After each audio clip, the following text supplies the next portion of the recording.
tukisoma Kutoka 31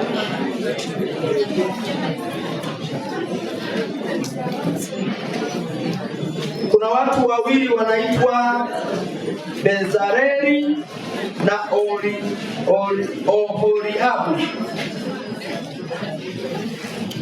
Naomba nisome kama ifuatavyo.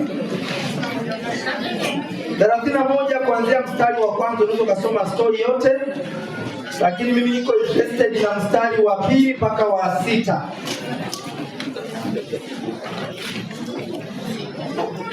Halafu tutasoma Wakorintho wa kwanza 12. Kuna kitu nataka nikutazamishe hapo. Unanisikia vizuri? Kwa Kutoka 31 mstari wa 2 mpaka wa 6. Angalia, nimemwita kwa jina lake Bezaleli mwana wa Uri mwana wa Huri wa kabila ya Yuda, nami nimemjaza roho ya Mungu. Roho ya kwa Agano Jipya ndio Roho Mtakatifu. Sasa angalia, nimemjaza roho wa Mungu katika hekima, na kitu tumeshajifunza habari ya hekima makanisani mwetu, na maarifa, maarifa ikisha unakuwa na maarifa duniani. Usipokuwa na maarifa, kufa maskini likugusa. Yaani hakikisha ulipo na maarifa yako mengi. Nenda SIDO, nenda VETA, kuna kozi za mwezi mmoja, za wiki mbili. Hakikisha unakuwa na maarifa. Haya, anasema nimemjaza hekima na maarifa na ujuzi. Ukiona wewe ni mpendwa una ujuzi wowote, Roho wa Mungu hayuko ndani yako. Na mambo ya kazi ya kila namna, Yaani kazi ziko nyingi. Ndio maana mimi mpaka leo kanisani mtu akisema hana kazi, huwa simuelewi kabisa. Kazi ziko nyingi sana, ziko nyingi. Muache kukariri kazi za kuajiriwa. Kazi ziko nyingi, na hizo kazi ambazo ni nyingi ndio zina hela kuliko waajiri. Ulishaona mwajiriwa anajenga ghorofa? Hamna. Kwa fuatilia tu. Ni mwalimu, ni nesi, abaki tuko. Hawezi kupata ajira. Na bahati nzuri na viongozi wa siasa wanasema, ukiitwa kutumika huko, utaishi maisha mazuri ya kuvaa na nini, kuchanga harusi, sadaka na hivyo. Lakini ukitaka kuwa tajiri, lazima ukafanye na kazi zingine. Ndio maana tunawaambia walioajiriwa, huo mshahara mnaopata ni mbegu, kapandeni. Kawekezeni sehemu. Zitazaa. Usipokwenda kupanda hiyo mbegu, utakufa maskini. Fuatilia tu mtu aliyekaa kila mwezi mshahara. Huyo ndo anaomba analia kila siku. Hakuna siku anajazwa roho wa kutabasamu na kucheka. Hayo. Kwa sababu roho hawezi kuwa kila siku kulia, si ndio? Wengine ni tabu, ana stress za maisha. Mshahara hautoboi mwezi hadi mwezi. Lakini yuko mwana wa Mungu, yani tuliko hapa hela hii inaingia. Yaani tuko hapa kwa ajili ibada hivi. Kuna sehemu ameshatega mtego. Jiona nauliza, leo tunauza shilingi ngapi? Kuna kwenye ibada lazima acheze vizuri. Yesu asifiwe. Kwa hiyo tunaona Roho wa Mungu aliposhuka aliyashusha haya. Anaendelea kusema, ili abuni kazi za ustadi. Ili abuni kazi kuwa fundi wa dhahabu na wa fedha na wa shaba. Huwa nahubiri nasema hivi, kama dhahabu, shaba inatajwa hapa. Halafu kuna mbiti yuko hapa, hana cheni yoyote ya dhahabu wala ya shaba. Wewe una matatizo. Kuna hereni. Yajipo miaka watu walihubiri, ni dhambi kuvaa dhahabu, ni dhambi kuvaa hela. Biblia imetaja za nini? Biblia imeandika za nini hapa? Watu vaeni vitu vizuri, mpendeze. Yesu asifiwe. Sikilizeni mstari wa 5. Na kukata vito kwa kutiwa mahali, na kuchora miti, kuchora vinyago, na kufanya kazi ya ustadi iwayo yote. Yesu asifiwe. Huyu ni Roho wa Mungu, Agano la Kale. Agano Jipya, Wakorintho wa kwanza 12. Yaani kuna maandiko ukiyasoma ukishindwa kuelewa basi bwana. Sikilizeni Wakorintho wa kwanza sura ya 12. mstari wa 4 na wa 6 mpaka wa 6, hapo tunasoma na wa 28. Naruka kwa sababu unaweza kwenda kusoma baadaye Wakorintho wa pili yote hiyo. Karama za Roho. Yaani Paulo alijaribu kuandika lugha. Yaani hata kama huelewi. Yaani alijaribu kuandika neno huko ila akagusa kila eneo. Lakini wana wa Mungu hawaelewi. Sasa sikiliza. Mstari wa 4. Basi pana tofauti za karama, bali Roho ni yeye yule. Karama ziko nyingi, si mnajua? Karama mnazijua. Angalia mstari wa 5. Tena pana tofauti za huduma, Bwana ni yeye yule. Huduma mnazijua Sasa angalia mstari wa 6. Kisha pana tofauti za kutenda kazi. Za kutenda usipokuwa na kazi na matatizo. Bali Mungu ni yeye yule azitendaye kazi zote katika wote. Mstari wa 28. Na Mungu ameweka wengine katika kanisa, wa kwanza mitume, na wa pili manabii. Hizi zote ni ajira Mungu alitengeneza. Ukiweza kuwa mtume utapata haya. Mimi na rafiki yangu mmoja ni mtume, tunakutanaga airport hapo. Anaenda Ethiopia na analipiwa ndege na biashara zake na road na nini hapo airport. Nakutana nao hapo airport. Kisha mara 2 nakutana watu wana huduma ya mitume. Wanaenda kuhubiri hizo sehemu za changamoto. Nyumba kwa nyumba, wanahubiri bichi, wanahubiri wapi, kwa style zote. Kwa hivyo ni ajira Mungu anatangaza.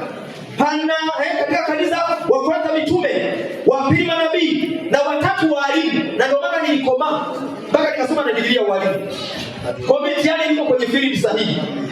Anasema kisha miujiza, kisha karama za kuponya wagonjwa. Kuna watu wamepewa hizo karama, si ndio?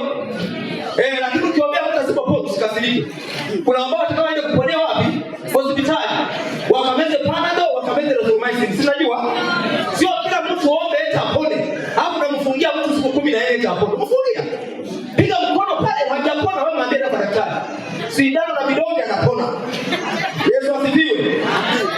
Kisha karama za kuponya wagonjwa. Angalia kuna karama 5 mimi nilichagua. Karama ya masaidiano. Yesu asifiwe. Karama ya masaidiano. Kuna karama za maongozi na aina za lugha. Sasa mimi nilichagua karama huduma ya walimu sawa na masaidiano. Ili uweze kuwa msaidiaji mzuri, ni lazima upate pesa. Hakuna kudanganyana hapa. Karama ya masaidiano haiendi kwa mbwembwe tu, kwa msindana tu. Hamna. Hapa tunahitaji pesa. Kwa mimi naweza karama nikazichagua mbili hizo huduma mbili. Masaidiano na walimu. Si niko vizuri? Kuna watu wanawasaidia jamani. Nimo. Mpaka hapa nimo. Najitahidi. Zikija na gawana na Mungu. Ndio kanuni ilionayo. Akileta dini, nimepata faida 200,000 na isambaratisha vizuri. Na huwa naomba Mungu, nasema hivi, Mungu nisaidie na mimi pesa zipite mikononi mwangu. Kwa sababu zikipita mikononi mwangu, ataniacha bure. Kuna siku ya kati Mungu ananijaribu. Kuna siku moja nilipewa hela. Nimefanya kazi fulani. Yaani nimepewa hela hii hapa. Nikaambiwa unaitwa. Halafu anayeniita anamfahamu. Nafika pale ananiambia, mke wangu amejifungua. Yuko hospitali, kafanywa operation. Nimepungukiwa hata ile hela niliyopewa. Wala sikubishana, nilifanya tu patu. Nenda. Sababu bingine katika ulimwengu wa roho ndio ilivyo. Mungu anapitisha kwako ili fanyike baraka kwa watu wengine. Sasa hata kubishana roho wa Mungu. Yaani kwa nini upewe 50,000, upewe 100,000, halafu anakuja mtu anakuambia ana shida haraka. Usibishana roho wa Mungu. Hapo tembea. Akitaja pungufu, mpe umebakiwa na mchuzi. Yesu asifiwe. Nimeona niasome haya ili tunapoanza kukimbizana hapa kwenye somo langu. Nayo yasema niko kwa mujibu wa Roho Mtakatifu. Yesu asifiwe. Yesu asifiwe. Sasa tunaendelea dini na utajiri au FPC na utajiri. Naomba nisome mistari ifuatayo haraka. Mithali 22:7. Mithali 22:7. Kuna vitu kama nidhibitishe wale ambao wanafikiri navyo nisema na vitoa kichwani waondoke wanajua kasa niko sahihi. Mithali 22:7. Mithali 22 mstari wa 7. Biblia inasema tajiri humtawala maskini. Tajiri humtawala? Semeni basi jamani, tajiri humtawala maskini. Sasa wewe kama ni maskini na utaki kujishughulisha, jiandae kutawaliwa na nani? Mithali 19 mstari wa 4. 19 mstari wa 4. Hapo jirani tu. 19 mstari wa 4. Utajiri huongeza rafiki wengi. Utajiri huongeza utakuwa na marafiki wewe kwanza kuwa na pesa. Matajiri marafiki wataongezeka tu. Ukiwa masikini utakuwa unalazimisha. Unabembeleza. Sasa kila mtoto wa kiume una marafiki wa kike wengi. Maana kwenye urafiki hapa hajaweka mipaka. Kuna marafiki wa kike na marafiki wa ukiwa na marafiki wengi kuchagua mke ni rahisi. Na wewe wa binti nini mtoto wa kike hivyo hivyo ukiwa na marafiki wengi mchanganyiko huo. Unaweza kuchagua mume sahihi. Sio kuongeleshwa na mwanaume, unaenda kwa Aruba. Unaona muujiza. Leo nimeongea na kaka fulani. Wewe una matatizo wewe. Kuwa na marafiki unapiga story. Dada fulani, vipi baada leo? Yaani Jumapili ni kupishana tu story tu na nini? Marafiki. Tukutane wapi jamani? Twende kwa mchungaji jamani. Kwa dada wawili, watatu, wakaka wangapi? Mmetia timu kwa mchungaji. Mama mchungaji. Leta moto fue. Yaani shangwe raha tu. Kumbe mama kuna mtu anaangalia mke, kuna mtu anaangalia. Yaani rahisi tu. Yesu asifiwe. Ni Biblia, sio mimi. Utajiri huongeza rafiki wengi, bali masikini hutengwa na rafiki yake. Masikini hutengwa na rafiki? Hii ni Biblia. Ndio maana wengi wameshinda kuhubiri injili. Mimi huwa naenda stand, nikifika stand, wale wanauza zile juice zile, unamwambia njoo apika mahesabu hivyo shilingi ngapi? Shilingi 10,000. Haya, nalipa. Ita marafiki zako hapa, ita watu waje hapa kunywa. Jamani, kuna mtu katazamini hapa, njoo Mungu, vipi mtoto ameshalipiwa? Naambia mashariki mnisikilize. Na habari njema za Yesu. Yaani wanakunywa wanakusikiliza. Nenda maneno matupu. Nenda maneno matupu pale. Hawakusikilizi. Nimeshafanya hivyo Shinyanga mpaka nimeshamroa moja. Mpiga debe sasa hivi kwenye ibada hakosi. Kwanza alikuwa mbishi akaja kaumwa. Akatundikwa drip nani. Alipotoka kule, mchungaji nimekubali na wakoka kabisa. Maana wanapenda kwenye hizi stand na pande. Na marafiki wengi mimi sana kwa stand. Kwenye mahali stand za mabasi. Sipo tungeka wapika watu wengine. Umeenda kwa raha starehe. Nenda kwenye video vya kawa. Fika pale nunua chupa zote. Waambia habari za Yesu unanaibisha. Yaani sipo tu. Pambana kula mema hichi kifika ratiba ya kwenda mbinguni unafanyaje? Sipo tu. Na tukomee tuende huko mbinguni tuna miaka ya kutosha, si ndio? Yesu asifiwe. Haya Mithali 14:20. Niko naje kuangalia neno maskini hilo. Mithali wewe kwanza maana maandiko yanakuja mengi. Mithali 14:20. Tusome hapa. Maskini huchukiwa hata na jirani yake, bali tajiri ana rafiki wengi. Maskini huchukiwa hata na jirani. Na maskini angalia kwenye nyumba za kupanga. Ukiona mtu nyumbani maombi yake ni ya kupiga kelele, anasumbua watu, bila matatizo Yaani wewe unaamka usiku, watu wanafikiri mwizi. Unagombana na mapepo, ndio kufanya nini? Tusimulie. Ndio maana watu mnachukiwa. Hivi ukiomba kimya. Okay. Wewe una hela. Hivi watu ukipiga kelele, unaomba usiku. Huyo mtu umempiga jana 10,000 ulimchangia kwenye harusi, anapiga kelele. Alikuwa hospitali umeenda kumuona, umempa na zawadi na matunda na 20,000. Halafu usiku unasema haleluya, watoto mnaruka. Atapiga kelele. Sasa kuna mstari mwingine mtamu, Zaburi 112. Zaburi 112. Huo mstari ni mtamu. Na wale mliooa na kuolewa mkauishi. Na wale ambao hujaoa na kuolewa mpambane. Kwenye ndoa kuna raha, si ndio?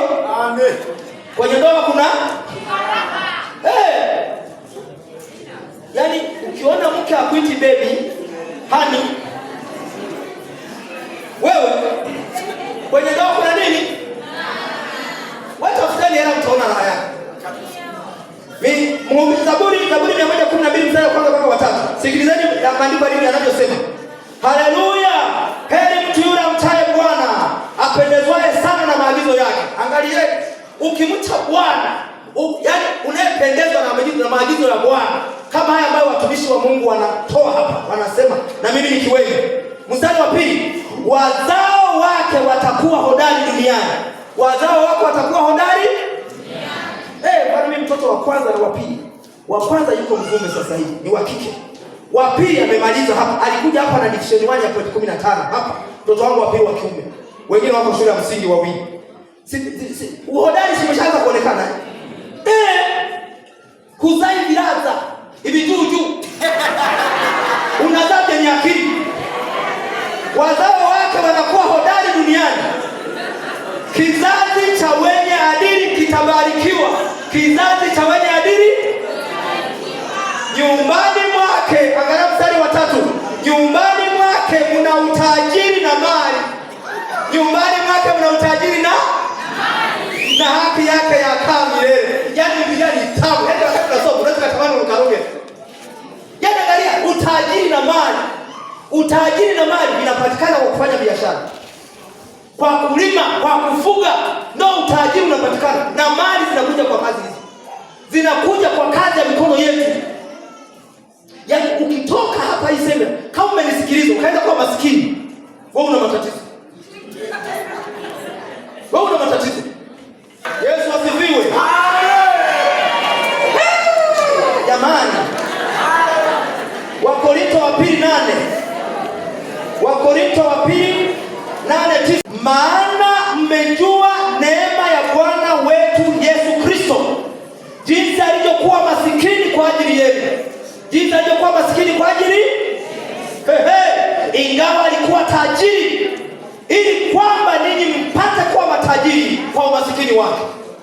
Yaani kwa hili andiko hata ukisoma kila siku ukawa masikini, wewe si mwema. Yaani ile andiko ukisoma tu hivi unaacha kutafuta. Na nimekuelekeza mbinu za kuwa tajiri, namna ya kupata utajiri nimeshakwambia. Na Yesu mwenyewe akajifanya. Jamani, wale mnaofikiri Yesu alifanya kazi ndogo, mkitoka kwenye hii kambi, kamtafute rafiki yako, weka mkono kwenye ubao, fumba macho, tafuta msumari kama wa inchi 7 au pige, usipokojoa na kunya. Ndio tushuhudia. Ndio tushuhudia hapa. Yesu akufanya kazi ndogo. Msumari pa! Ndio tushuhudia hapa. Yeye mnaotenda dhambi. Ndio maana nasema hivi, yaani mtu anayetenda dhambi na biashara zote zina kazi zote 15, unakuja kutenda dhambi wewe. Hata dhambi ya process, dhambi ya zina, ya kutongozana, mpaka mnaanza kuangaliana. Mnashawishiana. Mpaka mnasemana, mnatembea, mnakwenda roho, mnakwenda kwenye vichaka. Wewe pumbavu kabisa. Wewe umeshindwa hata kufanya. Yesu asifiwe. Narudia kusema hivi, aliyebize kufanya biashara, kulima na kufuga, hawezi kufanya dhambi. Muda wa kuwaza mpaka utongoze hauna. Waimbaji mliozini mwaka huu mshindwe kwa jina la Yesu. Tukatafuke kwenye ibada hii na msirudie tena, kukome kwa jina la Yesu. Yesu asifiwe. Msirudie tena. Na wapo wanaotudhalilisha. Mpaka wachungaji wananiambia baraka. Sio baraka tu, kuna mtenda. Huyu anasema hivi, nikiwa mchungaji na kutenda urudi kwenye kwaya. Yaani waimbaji praise the worship wanatongozana, wanaenda kufanya ngono. Yaani mnapelekana roho. Hapa tuna yaani mimi tunamtengua. Mimi namtengua na kufunga wewe pamoja. Yaani mshika kwa na akili ya kutafuta hela mpaka mwende kutongozana. After all ukiwa busy hata viungo vingine vinatii. Viungo vinafanyaje? Vinasubiria wakati wa Bwana. Waambie wale ambao mnaoa na kuolewa, wewe jitunze. Yaani siku ya honeymoon utaenjoy baba. Wewe jitunze, utapata mume wa moto, binti wa moto. Nikukesha kwenda mbinguni. Yesu asifiwe. Tafuteni hela wana wa Mungu.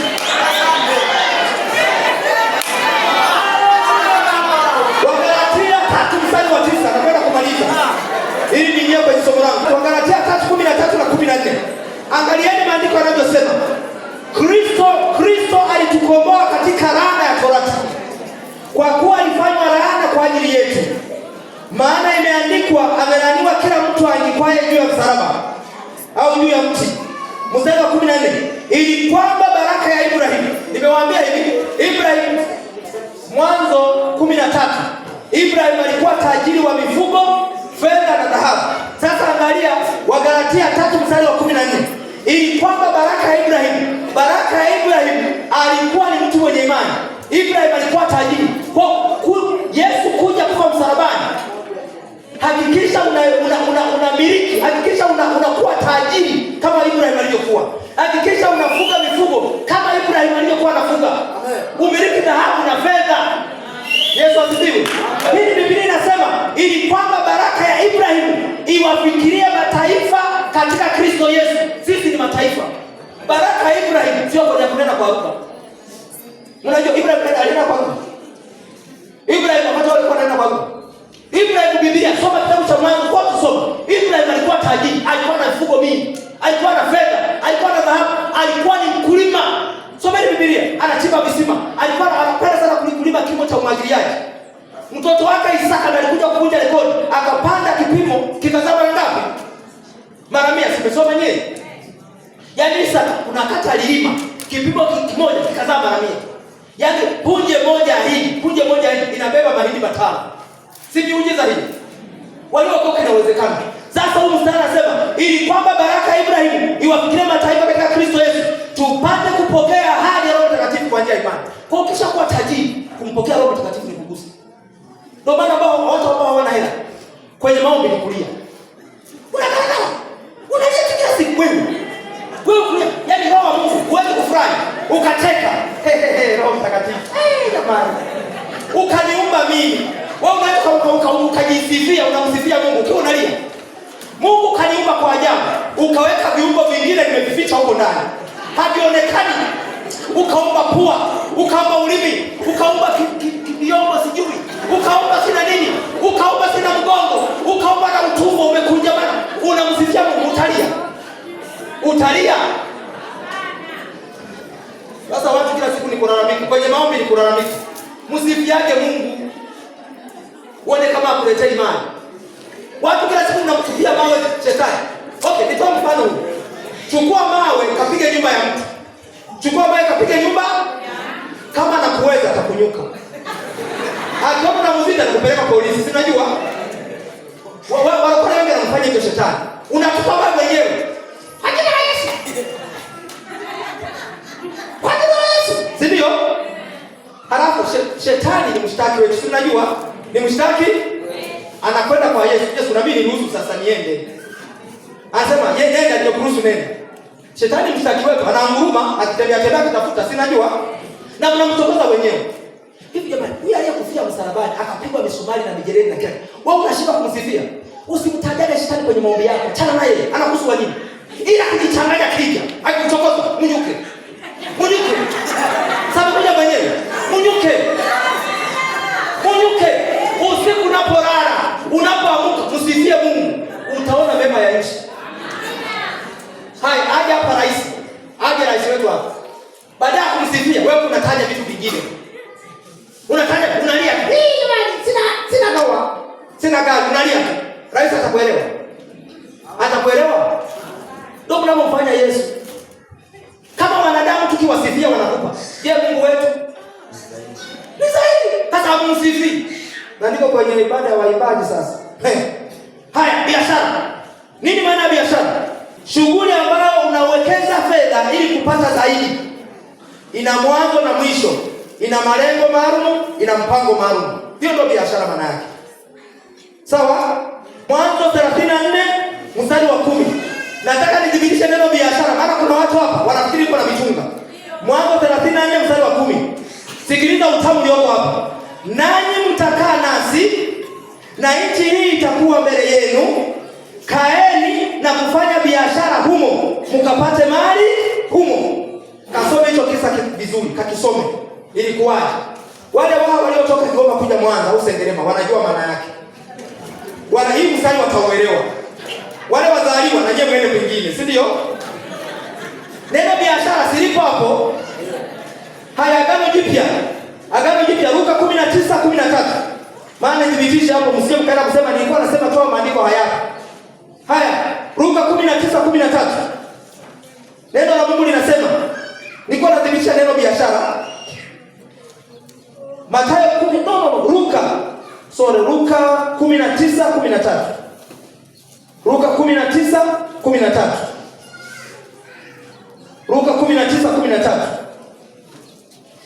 Akaita watu 10 katika watumwa wake. Huyu jamaa alikuwa ameajiri watu. Jamani, kuajiriwa na kuajiri na kujiajiri, kuajiriwa sio dhambi, si ndio? Na ili utoboe lazima pia ukafanye kazi kwingine. Maana usipoweza kuaminiwa katika madogo, huwezi kupata vitu vikubwa. Kwa kuna watu wanachelewa kupata utajiri kwa sababu umekula nunda. Kaajiri wenu.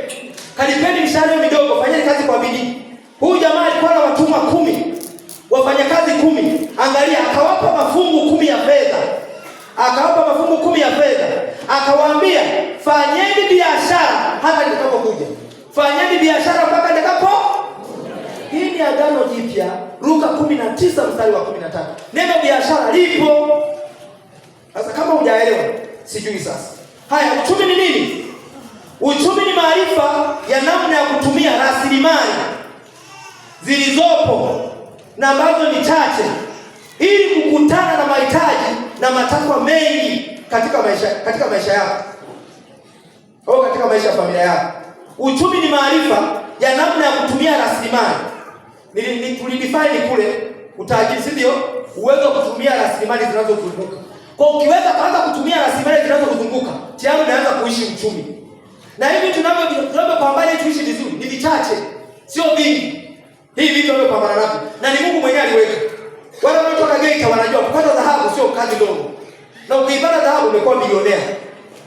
Kwa uchumi ni maarifa ya namna ya kutumia rasilimali zilizopo au hizo ambazo ni chache ili kukutana na mahitaji na matakwa ambayo ni mengi. Mapenzi ya Mungu tuyafurahie maisha yetu aliyotupa yeye hapa duniani. Kama anavyosema katika kitabu cha Isaya 1:19. Mkikubali na kutii mtakula mema. Sasa angalia, kama haujaanza kula mema ya nchi, ina maana kuna sehemu haujakubali na si ndo maana yake? Ni wangapi wameshakwenda kula chakula pale Gold Crest Hotel? Pale Mwanza, kwa hoteli moja nzuri sana. Nimeshalala pale, nimeshakula mema ya nchi. Wangapi wameshaenda pale? Ni wachache sana. Sasa jamani, angalieni huko Mwanza. Hata siku moja kuna 100,000 kwenda pale usipende ule mema ya nchi. Nenda pale ushangae. Uone vyote. Mkikubali na kutii mtakula mema ya ni Biblia imeandika. Kwa ukiona haujala mema ya nchi, haujakubali na kutii sehemu. Yesu asifiwe. Yesu asifiwe. Na kila kitu tunachokihitaji kwa ajili ya maisha mazuri na ya utoshelevu kiko hapa duniani. Hapa ulipo kipo. Ndio ile asubuhi nilisema kipindi cha kwanza, utafuteni kwanza ufalme wa Mungu. Malizeni basi, utafuteni kwanza ufalme wa Mungu. Kwa ukitafuta moja, anza kuongeza sifuri. Maana tunavyoongeza vya kwetu ashughuli sifuri. Sasa ongeza sifuri zile zinaongeza sifuri. Utafika mpaka bilioni 10, utafika mpaka bilioni, mahela yanaongezeka, si ndio? Utaanza 1,000, 2,000, laki, milioni, milioni 10, milioni 100, milioni 500. Yaani utafuteni kwanza ufalme wa Mungu. Mambo mengine yote yanakuja. Sasa ukiona hayaji, kuna sehemu hatujatafuta vizuri. Yesu asifiwe. Tuna aina 3 za wafanya biashara. Nimebatiza horo msimusu sana. Aina 3 za wafanya biashara. Na hawa andika aina za wafanya biashara. Reference ya hizo aina za wafanya biashara andika Mhubiri 11 mstari wa 1 mpaka wa 6. Tutasoma hapa. Aina za wafanya biashara. Mhubiri 11 mstari wa 1 mpaka wa 6. Aina ya kwanza ya wafanya biashara ni wabangaizaji. Aina ya kwanza ya wafanya biashara ni wabangaizaji. Hawa ni wafanya biashara wenye biashara moja tu. Ikishindikana hiyo ni kilio. Yaani anafanya biashara hii. Yaani siku mvua ikinyesha, anakemea, anapambana na mapepo, anafikiri kuimelekwa na mapepo. Watu wanaitaka. Wabangaizaji ni watu wenye biashara moja. Na ikidoda hiyo, ikizorota, bara. Hawa wafanya biashara tuwataki. Hawa wabangaizaji tuwataki. wahangaikaji. Aina ya pili ya wafanyabiashara ni wahangaikaji. Hawa wahangaikaji ni wafanyabiashara wenye biashara zaidi ya moja, lakini biashara hizo zinategemeana. Yaani kama ni saluni ya kike, saluni ya kiume, yaani hivyo hivyo tu. Ana saluni hata 20, siku TANESCO akizima umeme, mji mzima ni kilio. Bwana angalia, mjumba na umeme, bwana mapepo kwenye katika umeme. Yaani kwa sababu tumemsingizia shetani mpaka mwenyewe anashangaa. Yaani wanarekebisha nguzo ile iliyoanguka, wewe unakimbia kwa shetani. Jamani, vitu vingine jamani. Tuwe na aibu. Tuwe na wahangaikaji. Hawa ni watu wenye biashara aina moja, zinazofanana. Kama ni mabucha, bucha ya nyama, bucha ya samaki. Siku umeme kwa zinaoza. Kilio. Hawa biashara tuwataki. Yaani huyu ikitokea kama kuna shida kwenye mji, kuna mkutano wa Injili, watu wakakimbia kwenye mkutano wa Injili, siku yeye anashinda anakemea. Anasema mbona watu wamehama mji? Wameenda wapi? Yesu asifiwe. Amen. Aina ya tatu ya mwisho ni watafutaji. Watafutaji sasa, hao ndio tunaowataka nyumbani mwa Bwana. Watafutaji ni watu ambao wamejawa na maarifa. Wanaishi Mhubiri 11 mstari wa kwanza mpaka wa 6. Na nitatembea hapa kwa muda kidogo. Mwandishi anajaribu kuandika kwa lugha ya kawaida, yaani lugha rahisi. Hata kama hujaenda kusoma na kwanza mpaka na 7, hivi unajua kusoma na kuandika. Ukisoma hapa uelewe. Ndio mwandishi anachokifanya. Lakini kwa wale ambao wamesoma wanaweza kuwa wanaelewa zaidi. Lakini maandiko yale hapa naenda kuyafafanua. Yaani ukiweza kuishi yaliyoandikwa haya, umekuwa tajiri. Mhubiri 11 mstari wa kwanza mpaka wa 6. Neno la Mungu linasema, tupa chakula chako usoni pa maji. Tupa chakula chako usoni pa, maana utakiona baada ya siku si nyingi. Alikuwa na maana ya kwamba panda, mvua inaponyesha kuna maji. Kumbe nikisogea kwa kai huko sasa. Very sorry, nimeshagundua. Umeelewa? Yesu asifiwe. Amen. Pandeni mazao, pandeni mpunga kwenye maji, panda kwenye mashamba mahindi, maharage, panda, tupa huko. Matunda yako utaona sio siku nyingi, sio siku nyingi. Sasa fikiria, mwana wa Mungu uko hapa. Mvua msimu wa mvua, wewe unataka kushangalize kanisani. Watu wako wanalima maharage, wanalima viazi. Sio wako wanatupa kwenye maji, Wakati wa mavuno unaanza kuomba chakula.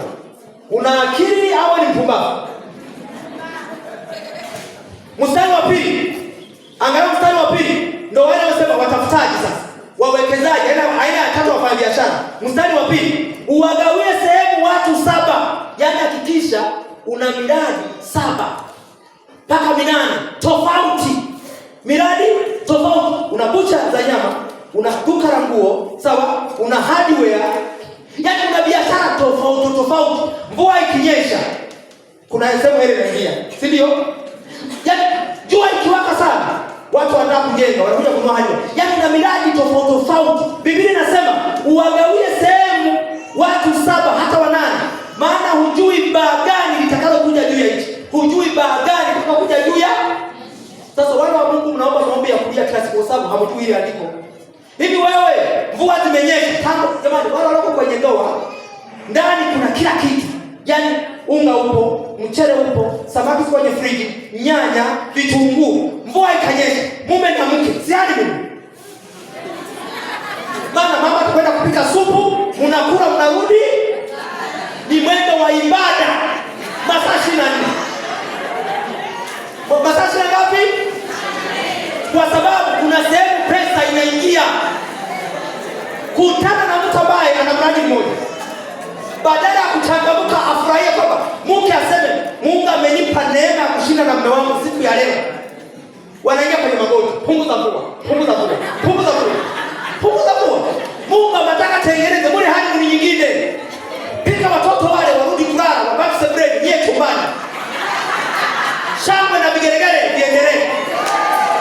Yesu asifiwe. Ukiwa na hela mapenzi ni matamu. Yesu asifiwe.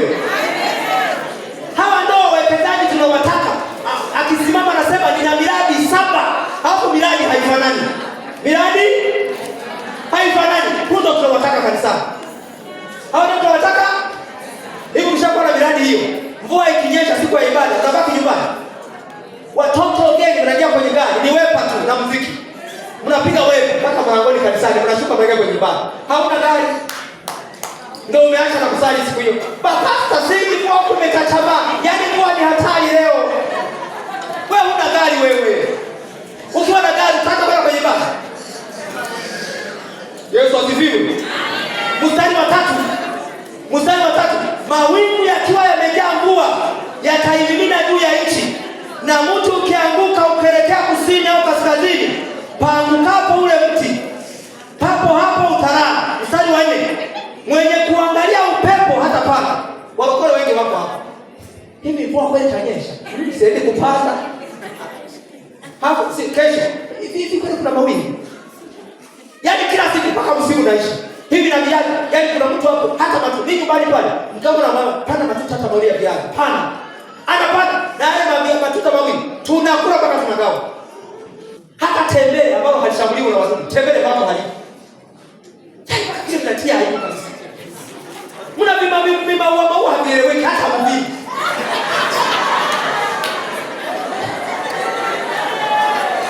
Mwenye kuangalia upepo hata panda, naye atazamaye mawingu hata vuna. Mstari wa 5. Kama vile wewe usipojua njia ya upepo ni ipi. Jamani, kuna mtu anajua upepo unatoka hapo nenda wapi? Yaani hapa mwandishi anajitahidi kueleza mpaka na biraza hivi juu waelewe. Waelewe hapa. Kama vile wewe usipojua njia ya upepo ni ipi, wala jinsi mifupa ikuavyo tumboni mwa mjamzito. Mifupa ikuavyo tumboni mwa. Hivi mfano huu Biblia imeandika. Yaani wewe mama unabeba mimba mpaka mtoto anazaliwa. Mifupa na kichwa na moyo vilikuwaje? Unajua? Kama bado haujui, kapande miembe, kapande micheza, kapande michungwa, kajishughulishe. Yaani anatoa mifano mpaka hivi juu vielewe. Kadhalika huijui kazi ya Mungu afanyaye mambo yote. Kadhalika hujui kazi ya Mungu afanyaye mambo yote. Mstari wa mwisho. Asubuhi panda mbegu zako. Asubuhi panda mbegu zako. Hata kama jua linamka linawaka, weka pande. Weka pande tu. Yaani suika pande. Hata kama una hata wingu kapande. Unazidiwa na Elia bwana. Elia alikuwa kama sisi. Anamwambia naomba. Anamwambia mtumishi, "Nenda hamna mawingu." Anasema kuna kawingu kama mkono. Si mnajua hicho kisa? Baadaye kwa ikanyesha nini? Sasa umeokoka sasa una roho mtakatifu. Unaanza kuangalia juu. Kapande, jua liko linawaka. Kapande kabisa. Wala jioni usiuzuie mkono wako. Wala jioni usiuzuie. Fanya kazi asubuhi mpaka. Hili Biblia sio mimi. Kama ulikuwa unasoma unafanya tu hivi na sasa leo unakunyuka. Yaanza kukunyuka. Kwa maana wewe hujui ni zipi zitakazofanikiwa. Kwa maana wewe hujui zipi zitakazofanikiwa. Mama ulipanda asubuhi, ulipanda mchana, ulipanda jioni. Kama ni hii au ni hii au kama ni zote zitafaa sawa sawa. Yaani kama zote zikiota, ulizopanda asubuhi, ulizopanda mchana, ulizopanda jioni, zikiota zote sawa sawa. Za asubuhi zikifa, za mchana zitaota. Za mchana zikifa, za jioni zitaota, si ndio? Hata na za jioni, jua limezama. Na tunashindwa. Jamani, kapaketi kama mchicha, spinach, vinauzwa shilingi 2,000 kwenye maduka ya kuuza vifaa vya kilimo, si ndio? Si vya pembejeo. Vinauzwa shilingi 2,000. Mwana wa Mungu, kapaketi ka shilingi 2,000 akako pale nyumbani. Unakuwa unachota kidogo unapanda matuta yako ya kula mchicha. Safi. Hamna. Hapo kila siku na mchicha unakwenda kupeleka na sokoni. Hapo nao wapeleke, apige masaa. Unaongesha wale wakoka. Hapo kesho watutukana. Wewe umeokoka nini wewe? Shamba mshamba. Kwa sababu ana hela wewe una hela. Na mtu ambaye hana hela imesema mchana anajulikana. Si unajua? Yaani kama una hela una mashaka. Unavyoishi, unavyotembea, unaonekana tu. Hauna ujasiri. Mwenye hela ana ujasiri. Jamani, wewe siku moja una laki moja. Wale ambao mnasafiri. Ukiwa na hela, njaa huwa haiji. Mwanza Dar es Salaam, ukiwa una hela, wakipitisha ile biskuti na nini, njaa inakuangua. Ukiwa una hela, unakuwa unasema, "Tanunua Singida, tanunua Dodoma." Unashangaa mpaka Dar es Salaam umefika. Nguvu ya pesa. Pesa ni sabuni ya Yesu asifiwe. Yesu asifiwe.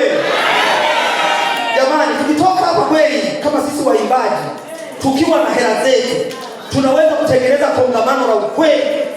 Tunaweza kusafiri mahali popote. Leo tukiwa na hela zetu, hamna mpaka mchangiwe. Unasema je, tukahubiri Burundi, tukahubiri Rwanda, twende Sumbawanga, utalii. Kuna wangapi wameshaenda Serengeti? Maana mimi kwa mwaka naenda hata mara 2 au mara 3. Juzi nilienda kama wiki ngapi zilizopita. Tukaenda kulala Sololera kule kabisa kule. Tumezunguka kwenda kulala kule. Wao watuambia usiku msitoke, maana wanatusindikiza. Tulilala kwenye zahanati ya Simba wanapozalia kwenye mapango. Usiku nimeamka kwenye saa 7, nasikia kelele. Simba wamelala kwenye mlango wangu. Simba jike na dume. Nikafungua pazia hivi, naziangalia. Nasema Mungu wangu, Simba. Walipanda wachungulia, wakazunguka nje pembeni ya nyumba, wakazunguka. Na mimi nafungua dirisha pili, naangalia. Simba, kaleni bata, muone vitu vya ajabu huko. Wewe Simba unamuona hivi, karibu kabisa umefungua pili, unamuona Simba. Jike na dume vinafurahia. Hapo wewe mwanaume na mwanamke wewe unafurahi. Simba ndio